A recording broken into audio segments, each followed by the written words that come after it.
अस्सलामुअलैकुम। शाम ढलने को थी जब साइमा ने घर का दरवाज़ा खोला और अंदर आई तो उसके हाथों में शॉपिंग के कई बैग थे और चेहरे पर एक अजीब सी खुशी झलक रही थी, जैसे कोई बड़ी कामयाबी हासिल कर ली हो। अंदर ड्राइंग रूम में बैठे उसके शोर फवाद ने उसे देखा तो माथे पर बल पड़ गई। ये सब क्या है साइमा?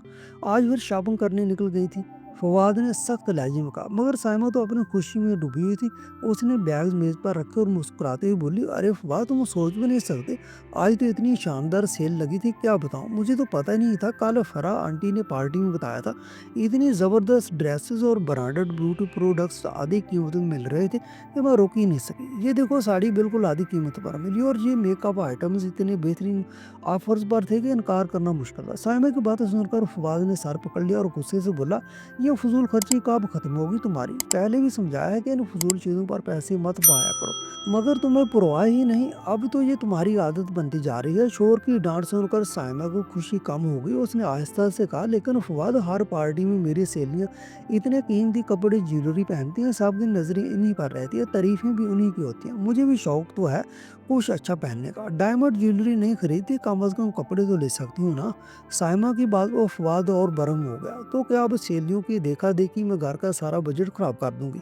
बच्चों की पढ़ाई, घर के खर्चात का क्या होगा? तुम्हें अंदाजा भी है कि जिस हॉस्टल में बच्चे पढ़ रहे हैं उसकी फीस कितनी बढ़ गई है? ये तुम्हारी फजूल खर्ची हमें कंगाल करके छोड़गी। ये सुनकर साइमा भी वो गुस्से से बोली, तो क्या अब मैं अपनी पसंद की कोई चीज भी ना खरीद सकूं? अभी ये बहस जारी थी कि साइमा का फोन बाज उठा। उसने फोन उठाया तो दूसरी तरफ से उसके वालिद सईद अहमद की आवाज आई, हेलो साइमा बेटी। जी अब्बू, आप कैसे हैं? तभी तो ठीक है ना? साइमा ने परेशानी से पूछा। वालिदा ने थकी हुई आवाज में कहा, बेटी तबीयत कहाँ ठीक रहती है, कई दिनों से सोच रहा हूँ डॉक्टर को दिखा दूं, मगर अकेला जाने की हिम्मत नहीं होती। साइमा का दिल दहल गया। पिछले साल उसकी माँ का इंतकाल हो चुका था और कोई भाई भी न था जो वालिद की देखभाल करता। उसने जल्दी से कहा, अब्बू आप फिक्र न करें, चचा के बेटे आरफ को कहीं वो साथ ले जाएगा, आखिर अपने ही तो हैं, मैं अभी उसे फोन कर देती हूँ। मगर वालिद ने खांसते हुए जवाब दिया, बेटी आरफ तो अपनी बीवी और बच्चों के साथ सैर पर गया हुआ है और वो घर पर नहीं है, समझ नहीं आ रहा क्या करूं। ये सुनकर साइमा का दिल बैठ गया। उसने वालिद को तसल्ली देते हुए कहा, अब्बू आप परेशान ना हो, मैं कुछ ना कुछ इंतजाम करती हूँ, आप बस आराम करें। फोन बंद करते ही साइमा के चेहरे पर संजीदगी छा गई। उसने फवाद की तरफ देखा और कहा, अब्बू की तबीयत ठीक नहीं है और चचा के घर पर भी कोई नहीं जो इन्हें डॉक्टर के पास ले जा सके। मुझे लगता है हमें इन्हें अपने पास ले आना चाहिए, गाँव में वो बिल्कुल अकेले हैं। साइमा परेशान थी। फवाद कुछ देर खामोश रहा, मगर अंदर ही अंदर सोचों में डूबा हुआ था। अब एक और खर्चा, उसने झंझलाहट के साथ कहा, देखो साइमा, मौसम ही ऐसा है, हल्की फुल्की तबीयत खराब होना तो आम बात है। ऊपर से शहर का पोल्यूशन इतना बढ़ गया है, अगर अब्बू यहाँ आएंगे तो उनकी सेहत और भी खराब हो सकती है, और वैसे भी इन्हें गांव का माहौल ज़्यादा अच्छा लगता है। क्यों इन्हें ज़बरदस्ती तकलीफ दें? बेहतर यही है कि वो गाँव में ही रहें। साइमा जी सुनकर खामोश तो हो गई, लेकिन दिल में एक बेचैनी थी। अब्बू की तबीयत के बारे में सोचकर वो बार बार परेशान हो रही थी। और ये बात फवाद से छुपी नहीं थी। कुछ देर बाद फवाद ने कहा, साइमा ऐसा मत सोचो कि मुझे तुम्हारे अब्बू की फिक्र नहीं। मुझे पता है कि तुम उनके लिए बहुत परेशान हो, लेकिन बुढ़ापे में ये सब चलता रहता है। तुम बस फोन पर उनके हाल चाल पूछती रहो।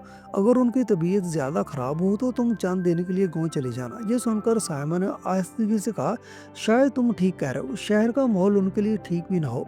अगर जरूरत पड़ी तो मैं गाँव जाकर इन्हें दवाई दिला दूंगी।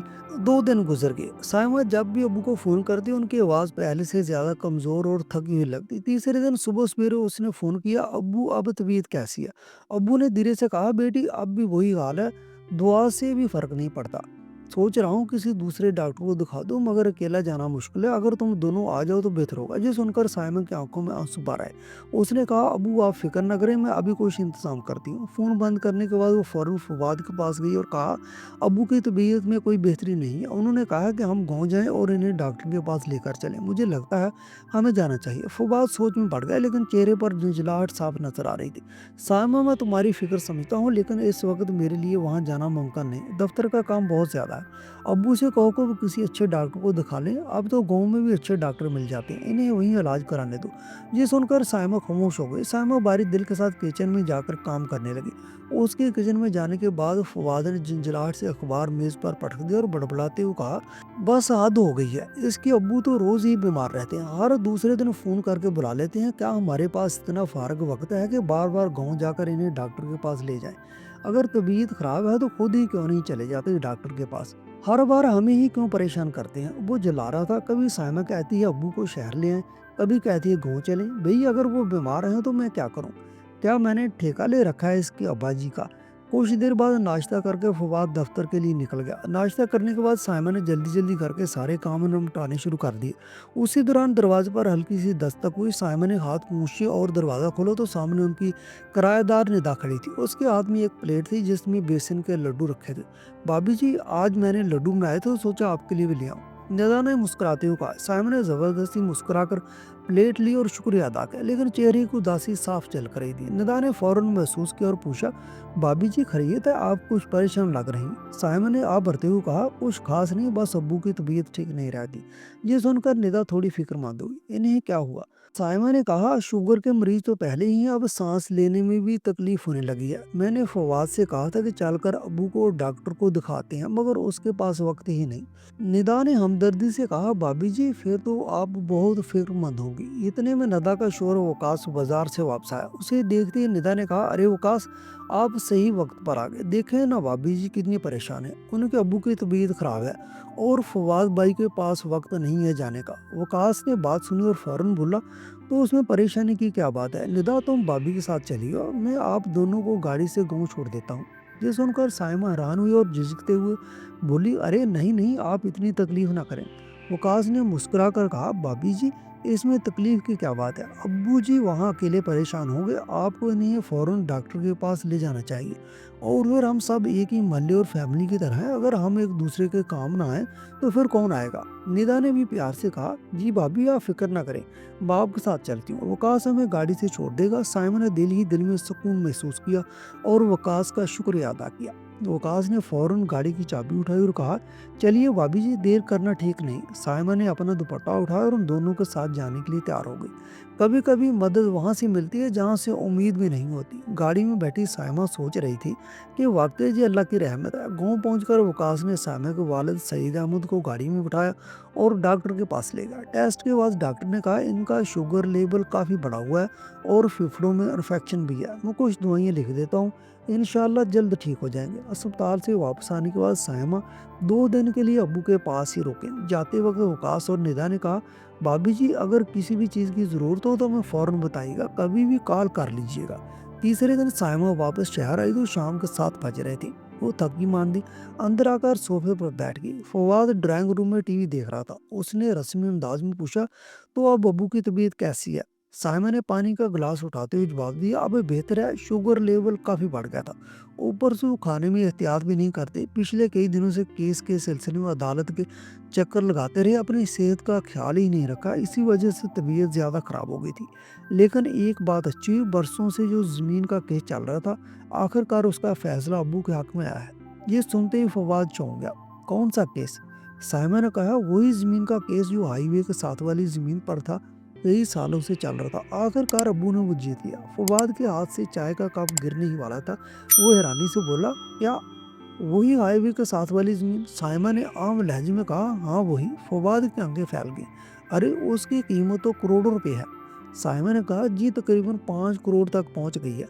अब्बू उसे बेचने का सोच रहे हैं। जिस उनका फवाद के दिल में जैसे खजाने की चाबी मिल गई हो।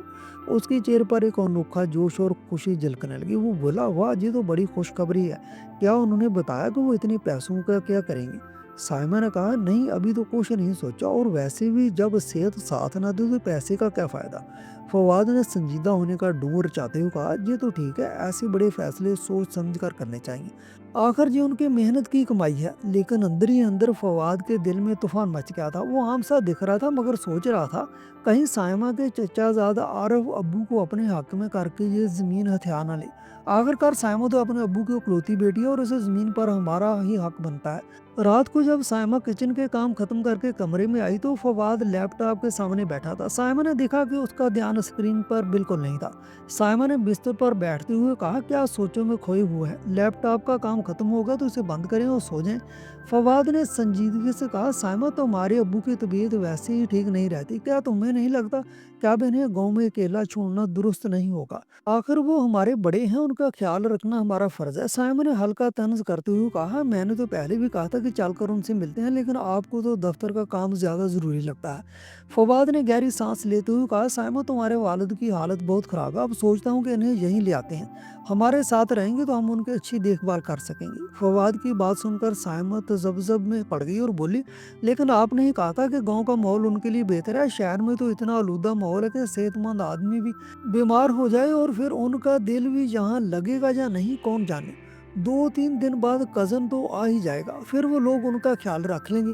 फवाद फौरन बोला, साइमा तुम भी अजीब बात करती हो, आजकल हर कोई अपने काम में मसरूफ़ है, अगर खुदा न खास्ता उनकी तबीयत ज़्यादा बिगड़ गई तो ज़िम्मेदार कौन होगा? हम क्यों दूसरों पर इन्हिसार करें? मैं कहता हूँ कि इन्हें यहीं ले आते हैं। साइमा को फवाद की बात में वज़न लगा और सोचकर बोली, जी आप ठीक कह रही हैं, यहाँ रहेंगे तो हमारी आंखों के सामने होंगे और हम उनकी हर तरह से देखभाल कर सकेंगे। फवाद ने बात आगे बढ़ाई, कल ही आप इन्हें फ़ोन करके बता देना कि हम इतवार को लेने आ रहे हैं। अगली सुबह जब साइमा की आंख खुली तो देखा कि फवाद पहले ही तैयार बैठा था। ये देखकर वो हैरान रह गई और बोली, अरे आज दफ्तर जल्दी जाना है क्या?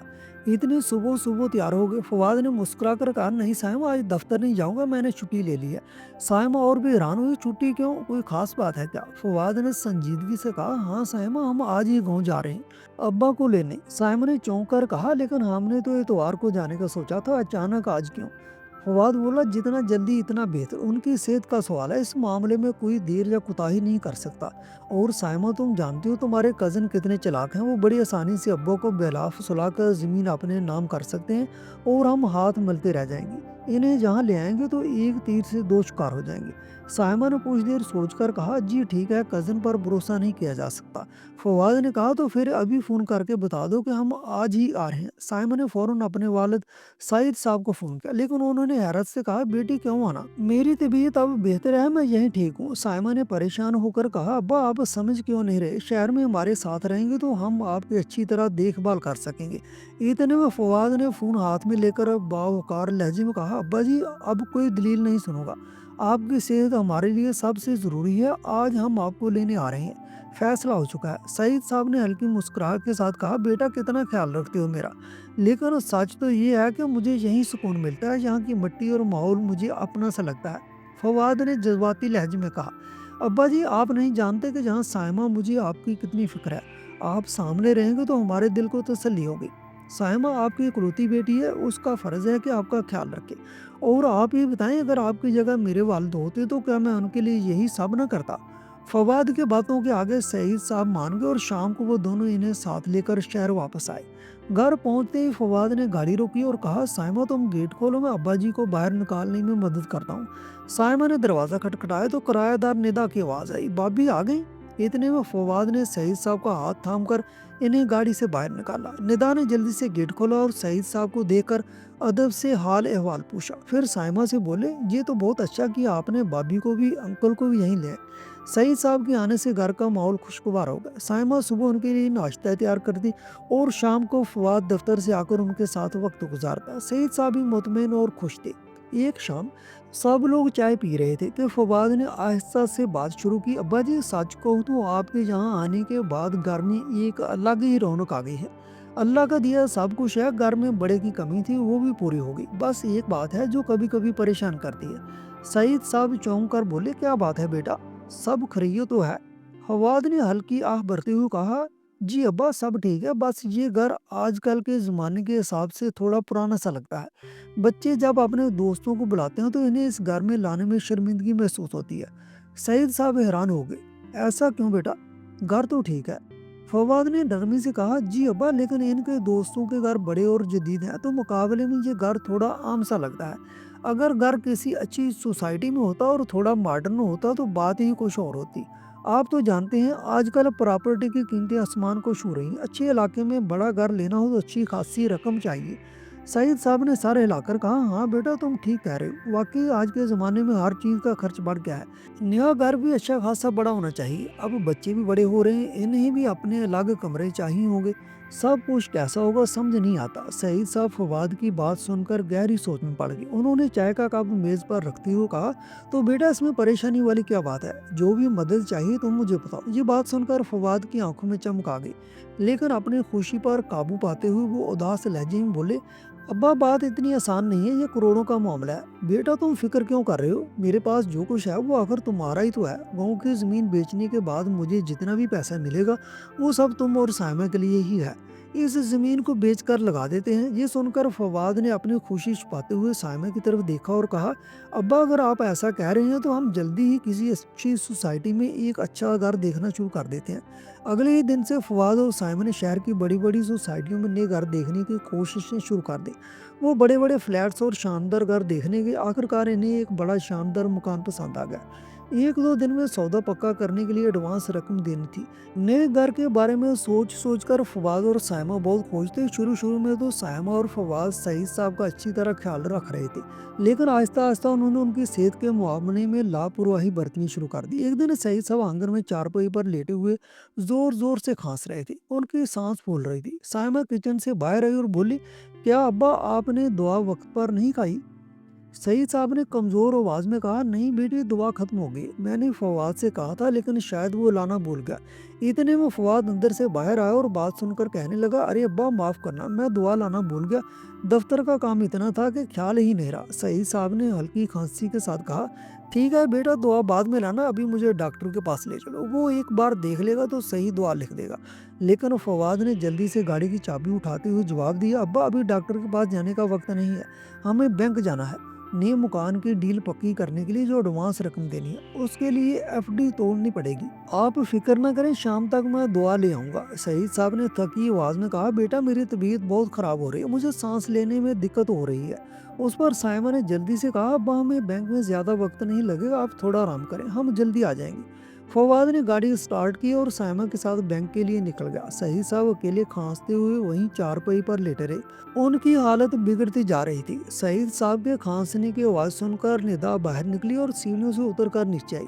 सईद साहब की ऐसी हालत देखकर वो घबरा गई और बोली, अंकल आपकी हालत तो ज़्यादा खराब लग रही है, भाई और भाभी कहाँ हैं? तो सईद साहब बड़ी मुश्किल से इतना ही बोल पाए, बैंक गए हैं किसी काम से। निदा ने फौरन अपने शोर को बुलाया, वकास अंकल की हालत ठीक नहीं है, इन्हें डॉक्टर के पास ले जाना होगा। सईद साहब ने मुखालफत की, नहीं बेटी परेशान मत हो, फवाद और साइमा आकर मुझे डॉक्टर के पास ले जाएंगे, लेकिन इतनी देर में कहीं तबीयत और ज़्यादा ख़राब ना हो जाए। आपका इनहेलर कहाँ है? वो लेने से खांसी ठीक हो जाएगी। निदा ने कहा तो सईद साहब बोले, बेटी वो तो ख़त्म हो गया है, फवाद को कहा था मगर वो लाना भूल गया। निदा ने वकास को फ़ोन करके कहा तो वकास आते हुए सईद साहब का इनहेलर ले आया। थोड़ी देर में ही इन्हें खांसी में राहत मिली तो वकास बोला, अंकल डॉक्टर के पास जाना ज़रूरी है, ऐसी हालत में सिर्फ इनहेलर से काम नहीं चलेगा।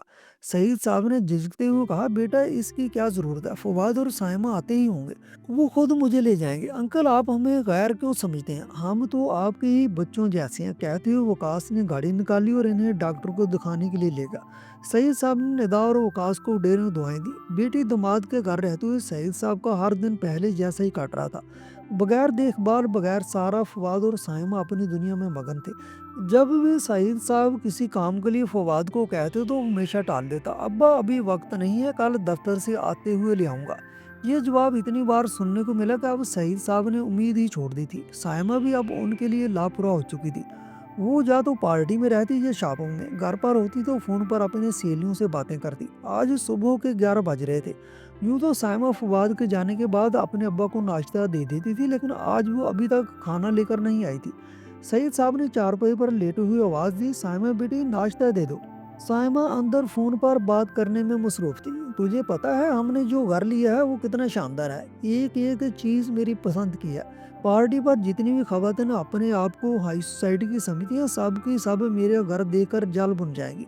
सईद साहब ने फिर आवाज लगाई, बेटी सुन रही हो? लेकिन साइमा की बातों में वो आवाज कहीं दब गई।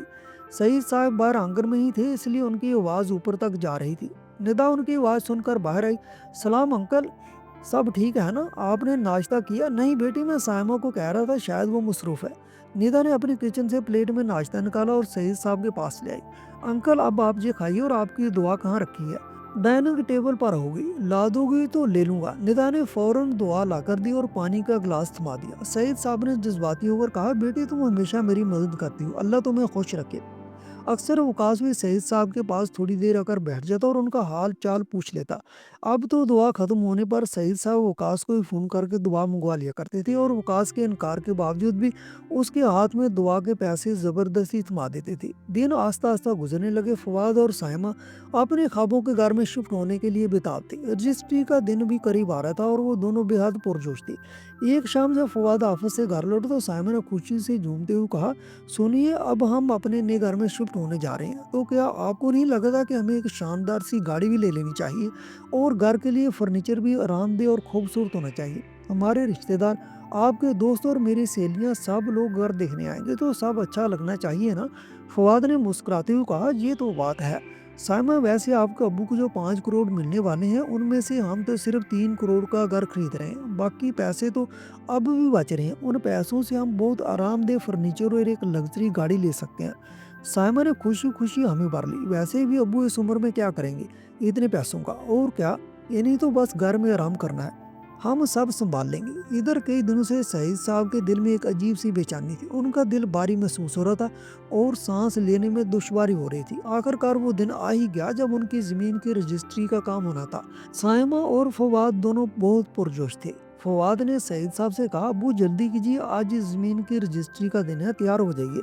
सईद साहब ने थके हुए लहजे में कहा, बेटा मेरी तबीयत ठीक नहीं लग रही, दिल भारी सा है और सांस लेने में मुश्किल हो रही है, मुझे लगता है कि मुझे डॉक्टर को दिखाना पड़ेगा। जी सुनकर फवाद के दिल में एक गुस्सा सा आया, लेकिन उसने गुस्से को दबाते हुए कहा, अबू आज जाना बहुत ज़रूरी है, वरना ज़मीन की रजिस्ट्री की तारीख आगे के लिए टल जाएगी और जब तक ज़मीन की रजिस्ट्री करवा के पैसे हाथ नहीं आएंगे तब तक हम अपने मकान की रजिस्ट्री कैसे करवाएंगे। साइमा ने भी कहा, हाँ अब्बू आज जाना बहुत ज़रूरी है और वैसे भी आपको गाड़ी में बैठ कर ही तो जाना है, आप गाड़ी में आराम से बैठ जाइए और सारा काम होने के बाद आपको डॉक्टर के पास ले जाएंगे। सईद साहब ने दुख से कहा, बेटी मेरी तबीयत अगर ठीक होती तो मैं क्यों मना करता, लेकिन अब तो मुझे उठने तक की हिम्मत नहीं है। फिर भी फवाद और साइमा ने अपनी जिद पकड़ी और सईद साहब को गाड़ी में बिठा लिया। वो दोनों कचहरी के लिए निकले, ये कहकर के थोड़ी देर में काम हो जाएगा, फिर आपको डॉक्टर के पास ले जाएंगे। लेकिन वक्त बढ़ता गया और वो दोनों वापस नहीं आए।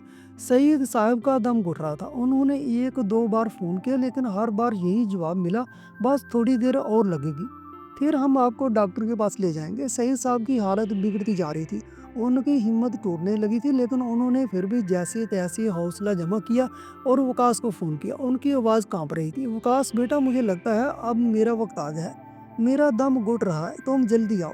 कानों में जो अल्फाज गूंजते ही वकास की धड़कनें तेज हो गई। उसके दिल में एक अजीब सी बेचैनी भर गई। उसने फौरन फोन काट दिया और बगैर वक्त ज़ाया किए ऑफिस से निकल पड़ा और सईद साहब ने जो जगह बताई थी वहां पहुंच गया। सईद साहब की हालत वाकई बहुत खराब हो चुकी थी। वो इन्हें जल्दी से अस्पताल ले गया। अस्पताल पहुंचकर डॉक्टर ने जांच पड़ताल शुरू की। इधर जब फवाद और साइमा सईद साहब को लेने के लिए बाहर आए तो ये देखकर हैरान रह गए कि सईद साहब गाड़ी में मौजूद नहीं थे। उन्होंने फ़ोन मिलाया, लेकिन फ़ोन भी बंद आ रहा था। दोनों पसीने में शराबूर हो गए। वालिद की फ़िक्र से ज़्यादा इन्हें इस बात की फ़िक्र थी कि अगर आज पैसे हाथ ना आए तो नए मकान की रजिस्ट्री और वहाँ शिफ्ट होने में मज़ीद तख़ीर हो जाएगी। उसी वक्त फवाद के पास वकास का फ़ोन आया और सारी बात बताते उसे फ़ौरन अस्पताल आने को कहा। ये सुनकर फवाद गुस्से में बिपर गया और चीख कर बोला, वकास आखिर तुम क्या साबित करना चाहते हो? अब्बू को अस्पताल ले जाकर हीरो बनना चाहते हो क्या? वकास बोला, लेकिन अंकल की हालत इतनी खराब थी कि एक पल की भी ताखीर जानलेवा हो सकती थी। क्या तुम्हें उनकी सेहत से ज्यादा रजिस्ट्री की फिक्र है? फवाद अब तैश में आ चुका था। हाँ फिक्र है, सिर्फ तुम्हारी वजह से आज हमारा काम बिगड़ गया, तुमने सब को ही बर्बाद कर दिया। उधर चेकअप के बाद जो बात सामने आई उसे सुनकर वकास हैरान रह गया। सईद साहब को दिल का दौरा पड़ा था। डॉक्टर ने बताया कि अगर जरा सी भी ताखीर हो जाती तो कुछ भी हो सकता था। 2-3 दिन के इलाज के बाद सईद साहब अस्पताल से घर लौट आए। अब उनकी हालत पहले से बेहतर थी, लेकिन जब तक वो अस्पताल में रहे वकास ने उनकी देखभाल की, क्योंकि फवाद तो कोर्ट और कचहरी के चक्करों से फारग ही नहीं था। डॉक्टर ने कहा, सईद साहब को मुकम्मल आराम और देखभाल की जरूरत है, लेकिन साइमा और फवाद के लिए ये सब सिर्फ सुनने की बातें थी। उनके दिमाग में सिर्फ उनका नया मकान और उनसे जुड़े काम ही घूम रहे थे। सईद साहब के घर आने के बाद वकास और निदा ने फैसला किया कि अब वो कोई और मकान किराए पर लेकर वहां से अलग हो जाएंगे। फवाद को रजिस्ट्री की तारीख आगे करनी पड़ी थी, जिसकी वजह से वो हर वक्त चिड़चिड़ा और नाराज रहता। एक दिन जब रजिस्ट्री की नई तारीख तय हुई तो फवाद ने कहा, अब्बू अब हर हाल में ये काम खत्म होना चाहिए, इस बार कोई रुकावट नहीं आनी चाहिए। साइमा ने भी उसकी हाँ में हाँ मिलाई। सईद साहब उनका ये रवैया देखकर हैरान रह गए। वो काफ़ी देर सोचते रहे, लेकिन अब उन्होंने तय कर लिया था कि इन्हें क्या करना है। चंद दिनों में ज़मीन की रजिस्ट्री हो गई। घर आकर सईद साहब ने फवाद और साइमों को बुलाया और कहा, बेटा मैंने सोचा है कि ज़मीन से जो पैसे आए हैं उनमें से 3 करोड़ तुम्हारे नए मकान के लिए दे दूंगा, बाकी मेरे पास रहेंगे। ये सुनकर फवाद फौरन बोला, लेकिन अब्बू हमें तो मकान के लिए फर्नीचर, इंटीरियर और लग्जरी गाड़ी भी चाहिए, ये सब भी तो इसी रकम से होना था। सईद साहब बोले, बेटा मैंने तुम्हारे मकान के लिए जो देना था दे दिया। ये पैसे मैंने अपनी मेहनत से कमाए हैं, इनका क्या करना है ये फैसला मुझे करने दो तो बेहतर होगा। इतने में वकास और निदा भी अंदर आ गए। आपने बुलाया अंकल जी? हाँ बेटा मैंने ही बुलाया है, कुछ अहम बात करनी थी, आओ बैठो। सईद साहब ने गहरी सांस ली और अपनी बात शुरू की। वकास बेटा, मैंने अपनी ज़िंदगी में बहुत मेहनत की है, हर पल सिर्फ अपनी बेटी और घर वालों की खुशियों के लिए जिया। लेकिन अब मैं ज़िंदगी के इस मोड़ पर हूँ जहाँ आंखें धुंधला जाती हैं, मगर रिश्तों का झूठ और सच साफ दिखाई देने लगता है। मैंने ज़मीन बेचकर जो 5 करोड़ कमाए उनमें से 3 करोड़ फवाद और साइमा के मकान के लिए दिए, बाकी 2 करोड़ के बारे में मैंने फैसला कर लिया है और ये फैसला आखिरी है।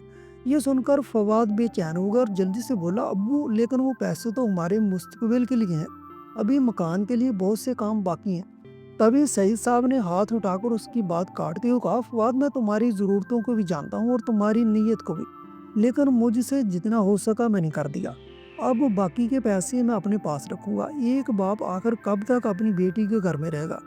इसीलिए मैंने फैसला किया है कि अब मुझे यहाँ से चले जाना चाहिए। तो साइमा बोली, लेकिन अब्बू आप गांव में अकेले कैसे रहेंगे?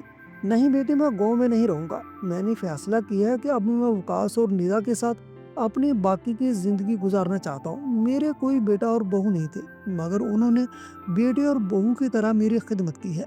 उनकी बात सुनकर वकास और निदा की आंखों में आंसू आ गए। सईद साहब ने अपनी बात जारी रखी, इन दोनों ने जो कुछ मेरे लिए किया उसका एहसान मैं पैसों से तो नहीं उतार सकता, लेकिन फिर भी मैंने तय किया है कि ज़मीन से आने वाले बाकी पैसों पर इन दोनों का ही हक होगा। अब ये लोग किसी किराए के मकान में नहीं बल्कि अपने घर में रहेंगे, और हाँ, मेरे मरने के बाद मेरे गांव वाले मकान पर भी इन दोनों का ही हक होगा। जल्दी मैं अपनी वसीयत करवा दूंगा। ये बात सुनकर वकास हाथ जोड़ते हुए बोला, अंकल जी आप हमारे साथ रहना चाहते हैं? ये सुनकर मुझे खुशी हुई, लेकिन इन सब के बीच पैसे को मत लाइए, हमें पैसों की कोई ज़रूरत नहीं। फवाद की बात सुनकर सईद साहब का दिल खुशी से भरा, मगर फिर भी वो अपने फैसले पर अटल रहे। फवाद और साइमा के चेहरे पर जैसे कालक सी फैल गई। उन्होंने मुखालफत करने की कोशिश की, मगर सईद साहब का सख्त लहजे ने इन्हें खामोश कर दिया। फवाद, साइमा, तुम लोग शायद ये समझ नहीं पाए कि पैसों से रिश्ते नहीं खरीदे जा सकते। वकास ने मुझे उस वक्त सहारा दिया जब मुझे सबसे ज़्यादा ज़रूरत थी, और निदा ने एक बेटी की तरह मेरी देखभाल की। ये पैसे अब उनके हैं और उस पर कोई बहस नहीं होगी। कमरे में सन्नाटा छा गया और सईद साहब वहाँ से उठकर अपना सामान पैक करने लगे। तो दोस्तों, आपको क्या लगता है कि सईद साहब ने जो फैसला किया वो सही था? कमेंट करके ज़रूर बताइएगा।